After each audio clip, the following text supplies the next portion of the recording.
The other recipe that we're going to do today is a favorite around here, and it's one of the ones that I really like to do because it's a lazy man's recipe. So here's something that gives you a 2-minute cook time and about 2 minutes of preparation.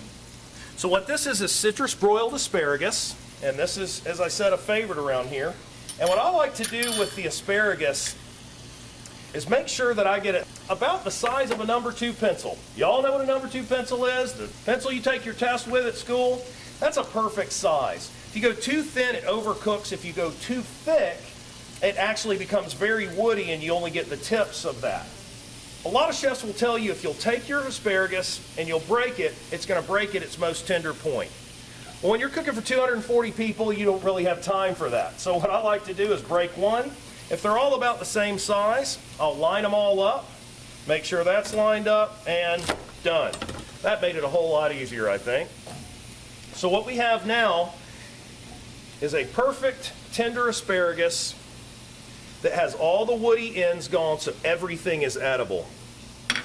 Now what we're going to do here is we're going to go ahead and spread our asparagus out on our sheet pan, even single layer. You'll want to go ahead and turn your broiler on and let that preheat for a good 5 or 10 minutes. And then we'll drizzle with just a little bit of olive oil. And then when the broiler's preheated, we're going to come back, we're going to pop that in for 2 minutes, and that is all. We'll pop this in, set our timer for 2 minutes. And now we'll have a chance to talk about one other process in this cooking technique. The seasoning we're going to use is real simple. It's 50% sea salt, 50% sugar. Now, that might sound crazy, but sugar will actually balance the tannins and the acidity in many of your different fruits and vegetables that produce a lot of acidity. So we are ready to go. Our asparagus is perfect.